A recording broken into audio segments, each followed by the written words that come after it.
Hello and welcome to another tutorial here. I'm excited to show you some of these new features that have been submitted to the marketplace. Should be in the next update here.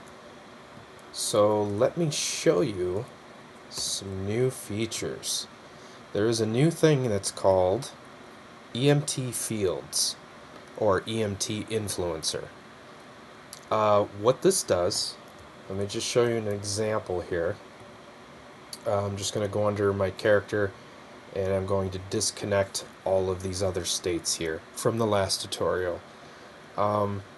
If none of this looks familiar, you probably should go back and look at the basic setup tutorial, and that should get you started. But anyhow, I just don't want any of these to try and call states while I'm using this other influencer system here. So anyhow, let me show you what it does. So if I drag this field in here, you notice over here I added two parameters. You can show in-game debug. Click that and you'll be able to see the zones here, and you can adjust the field size. I just have it set up for basic setup right now to where when she's in the blue zone she is happy, and when she's in the green zone she is sad. So let me move this back and let me show you in a simulation here so you can see her face as well. So if I drag this zone and she's inside the blue zone, she's happy, and when she overlaps with the green, she's going to become sad. If she leaves the zone, it goes right back to her original state that she was in before. So let me show you how I got this set up. Let's get this set up first, and then I'll show you some ideas that you can use this for. So let's get rid of this first, the EMT field. We'll take that out for now. And I had just duplicated this main character right here, the BP Echo, and we just created a tutorial file, and I just removed the things that I'm going to show you how to add here. And don't worry, this is a very easy setup, just like the begin setup for the morph targets. Actually, I think this is a little easier to set up. So let's go up to the top left over here, and we want to add the EMT Influencer. Add that component to your character. You don't have to set anything up over here, it just needs to be there. So then you can click compile and save, and then the last other thing we need to do is go to your class settings, and down here under interfaces it says implemented interfaces. We want to add an interface here, but don't worry though, it's just there for efficiency, so that way we don't need to cast to our characters. So just type EMT interface, and we'll compile and save that.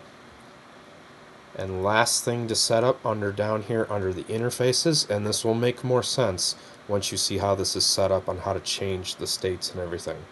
So let's go down to our interfaces. If you double click on the EMT trigger, it'll pop this up. So inside here, the component for the EMT influencer that we had created earlier, we just want to drag that in here.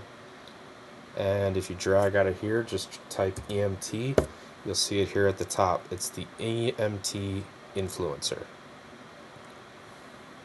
So let's go ahead and just hook this up. We can put a check there in the EMT. And we just want to pretty much connect the dots here. Near. Let's plug near to near. Let's do the overlap as well. For the morph component, this is the morph morph component that you'll be using, that you want to control the morph targets on. Like I said from previous tutorials, you should probably watch those first so you get a better understanding on how to actually set up this morph target information. So I won't be covering that here. So anyhow, we'll come back to this, our easy morph targets. Let's just bring the component in that we're going to be using. Our actor reference, it's the actor that this is on. And we just want to get a reference to that so that way we know where to trigger these states. So you can just pull this out and just type self. We'll just get a reference to self. And this EMT settings, you don't even need to create a variable. You can just right click and click split structure spin. If I could talk here. Split structure pin. So these three here, let me explain what these are so you understand what's going on here. So if we come back and look at, I will pull another one of these fields back in here, so this will, you'll be able to have a visual cue here. Okay, so the blue here, once you go over to this first zone, that is the near settings. So that's, you're nearing the actual center, but you're not there yet. So this is the outer edge technically. So near settings, so once you overlap the blue, let's say we'll go, yeah, we'll do happy, and then the overlap is the green. So once you are actually on top of it, or in this green field, should I say, it'll trigger this next one. So we'll just set it up for angry, and we'll compile and save that. Okay, so these last two, not in range. It's pretty much just what it sounds like. If you were outside of both of these fields, this is the state that it'll go to. However, sometimes you want to just pick up where it left off. That's where this comes in. The EMT use last state. So if we check that, this bottom one doesn't do anything then. It just it shuts this off, because what it's going to do is whatever her state was before she went into the field, when she leaves, it'll go back to that state. So it'll pick up basically where it left off. I'll show you that in an easy example here. So let me go ahead and set up here really quick. I'll go back to the main character that we have in the map, so that way I don't have to replace it with the tutorial one that we made. Okay, so this will come out of here. Let's pull out our morph targets, and we'll go trigger, morph trigger. Let's put this in a sad state. Wait, what did we have under triggers over here? So we want these to be different. So we'll go happy and sad, and then we'll put this in an angry state. So you can see here, since this is selected here, this bottom one gets ignored, and when we're in the outer edge, it's going to be happy. When you're towards the middle, it's going to be sad, and it should return back to its angry state after it leaves the field. So if we go and take a look here and select this, she's angry right now, goes into its happy state. There's its sad, outside the field, goes back to angry. So if this moves around, even if it's moving fast here, she's in the blue, happy, she's outside, goes back to her angry. Here's another example if you were to add this to, let's say, an enemy here. I just set up a really generic blueprint here. It's under, I included it here, demo movable influencer. So let me pull this out here, and I'll just show you what this is.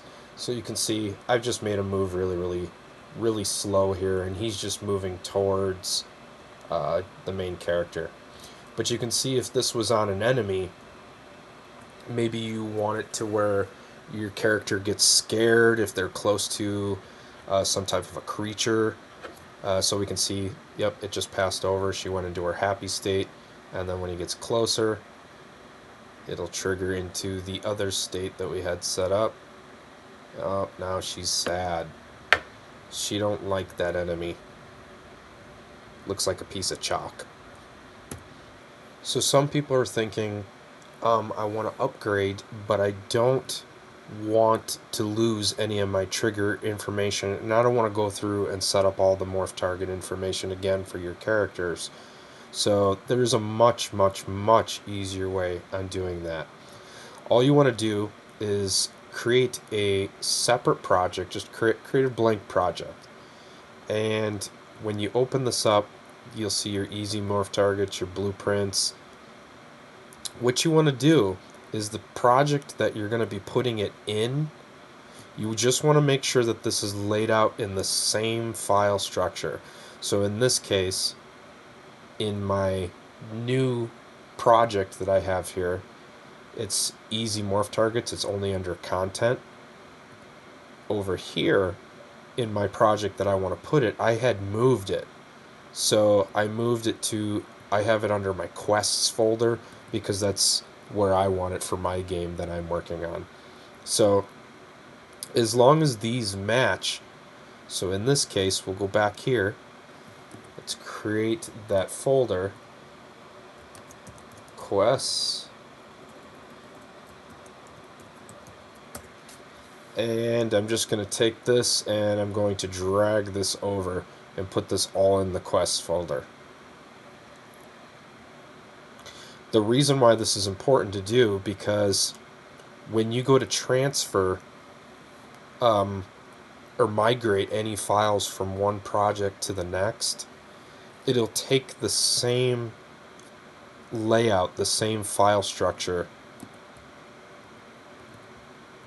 So when I go to migrate this, it'll put this under my quests, easy morph targets, and it'll add it to this folder exactly where I need it.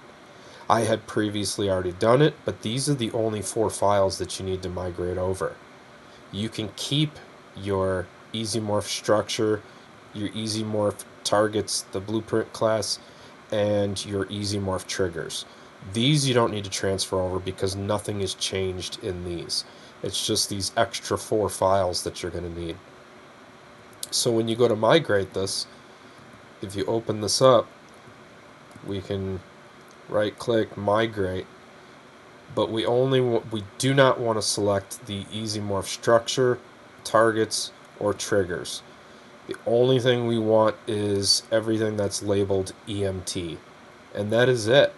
So then when you go ahead and click OK, you'll notice in your new project, when you go to open that up, these 4 files are here, and the references should be working. However, in the case that something is weird here, a quick way to easily check this is open up this EMT structure and just make sure it says easy morph target triggers right here. If that looks good, then obviously it transferred okay and this system should work, and you don't have to replace these 3 files. So there you go. Hopefully that made sense. So this is pretty much how you use the system. I'm really curious to see how all of you use it. I want to see different creative ways that everybody has implemented this system pretty much in your game.